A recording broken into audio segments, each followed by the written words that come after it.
आता हे सगळं पाहिल्यानंतर हा 1.5 लाख आहे, संदिग्धता आहे, आणि मग मी ठरवलं की ही संदिग्धता आपण दूर करायला पाहिजे, 1.5 लाख आपणच उडायला पाहिजे. आणि म्हणून मी आज इथे तुम्हा सगळ्यांना आणि नाशिकच्या जनतेला आणि इतरांना सांगू इच्छितो की मी या नाशिकच्या उमेदवारीच्या संदर्भात पूर्णपणे माघार घेतलेली आहे. मी या निवडणुकीतून माघार घेतलेली आहे.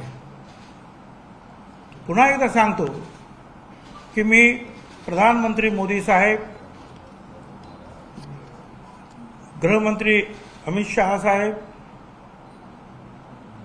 यांनी माझ्यावर विश्वास टाकला, माझं नाव सुचवलं, आग्रह धरला, त्याबद्दल मी त्यांचा मनापासून आभारी आहे.